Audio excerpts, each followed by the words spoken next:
ನಮಸ್ತೆ ಸ್ನೇಹಿತರೆ. ನಮ್ಮ ಒಬ್ಬರಿಗೆ ಕೆಲವು ಪೇಷಂಟ್ಸ್ ಬರ್ತಾರೆ, ಅಂದರೆ ಡಯಾಬಿಟಿಸಿಂದ ಕಿಡ್ನಿ ಫೇಲ್ಯೂರ್ ಆಗಿರೋ ಪೇಷಂಟ್ಸ್ ಬರ್ತಾರೆ. ಡಾಕ್ಟ್ರೇ, ಇತ್ತೀಚೆಗೆ ನಮ್ಮ sugar values, blood sugar values, HbA1c values ಕಮ್ಮಿ ಆಗ್ತಿದೆ, ಇನ್ಸುಲಿನ್ ಡೋಸೇಜ್ ಕಮ್ಮಿ ಆಗ್ತಿದೆ, ಟ್ಯಾಬ್ಲೆಟ್ ರಿಕ್ವೈರ್ಮೆಂಟ್ ಕಮ್ಮಿ ಆಗ್ತಿದೆ, ನನಗೆ ಶುಗರ್ ಕಾಯಿಲೆ ಕ್ಯೂರ್ ಆಗ್ತಿದೆ ಡಾಕ್ಟ್ರೇ ಅಂತ ಬರ್ತಾರೆ. ಸೊ ಇವರಲ್ಲಿ ಏನಾಗ್ತಿದೆ ಅಂತ ತಿಳ್ಕೊಳ್ಳೋಣ.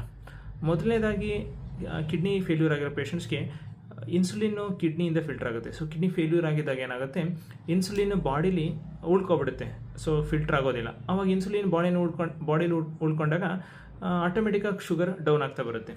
ಅದು ಒಂದು. ನೆಕ್ಸ್ಟು ರೀನಲ್ ಗ್ಲೂಕೋನಿಯೋಜೆನಿಸಿಸ್ ಅಂತ ಹೇಳ್ತೀವಿ. ಸೊ ಈ ಕಿಡ್ನಿ ಏನು ಮಾಡುತ್ತೆ, ಗ್ಲೂಕೋಸ್ ಉತ್ಪತ್ತಿ ಮಾಡುತ್ತೆ ಈ ಫಾಸ್ಟಿಂಗ್ ಸ್ಟೇಟಲ್ಲೆಲ್ಲ. ಸೊ ಈ ಕಿಡ್ನಿ ಫೇಲ್ ಆಗ್ತಿದ್ದಾಗ ಈ ರೀನಲ್ ಗ್ಲೂಕೋನಿಯೋಜೆನಿಸಿಸ್ ಆಗೋದಿಲ್ಲ, ಗ್ಲೂಕೋಸ್ ಉತ್ಪತ್ತಿ ಆಗಲ್ಲ. ಸೊ ಅದರಿಂದನೂ ಶುಗರ್ ಡೌನ್ ಆಗುತ್ತೆ. ನೆಕ್ಸ್ಟು ಈ ಟ್ಯಾಬ್ಲೆಟ್ಸು ಕಿಡ್ನಿಯಿಂದನೇ ಫಿಲ್ಟರ್ ಆಗುತ್ತೆ. ಈ ಸಲ್ಫನೈಲ್ ಯೂರಿಯಾಸ್ ಟ್ಯಾಬ್ಲೆಟ್ಸ್ ಎಲ್ಲ ಕಿಡ್ನಿಯಿಂದ ಫಿಲ್ಟರ್ ಆಗುತ್ತೆ.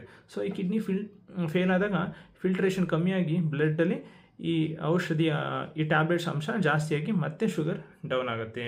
ನೆಕ್ಸ್ಟು ಕಿಡ್ನಿ ಪ್ರಾಬ್ಲಮ್ ಜಾಸ್ತಿ ಆಗ್ತಾ ಏನಾಗುತ್ತೆ, ಪೇಷಂಟ್ಸ್ಗೆ ಊಟ ಆಟೋಮೆಟಿಕ್ ಕಮ್ಮಿ ಆಗುತ್ತೆ.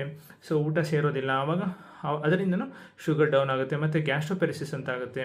ಇದರಿಂದನೂ ಫುಡ್ ಅಬ್ಸಾರ್ಪ್ಷನ್ ಕಮ್ಮಿಯಾಗಿ ಶುಗರ್ ಡೌನ್ ಆಗ್ತಾ ಬರುತ್ತೆ.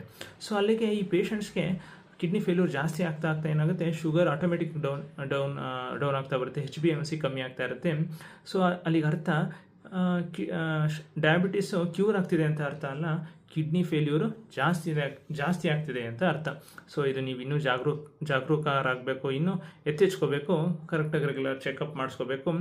ಸೊ ಡಯಾಬಿಟಿಸ್ ಪೇಷಂಟ್ಸಲ್ಲಿ ಶುಗರ್ ಡೌನ್ ಆಗ್ತಿದೆ, ಕಿಡ್ನಿ ಫೇಲ್ಯೂರ್ ಇರೋ ಪೇಷಂಟ್ಸ್ಗೆ ಅಂತಂದರೆ ಅದು ಪ್ರಾಬ್ಲಮ್ ಜಾಸ್ತಿ ಆಗ್ತಿದೆ ಅಂತ ಅರ್ಥ, ನಿಮಗೆ ಡಯಾಬಿಟಿಸ್ ಕ್ಯೂರ್ ಆಗ್ತಿದೆ ಅಂತ ಅಲ್ಲ. ಸೊ ಅಷ್ಟೇ ವಿಷಯ. ನೆಕ್ಸ್ಟ್ ಸಿಗೋಣ. ಬಾಯ್.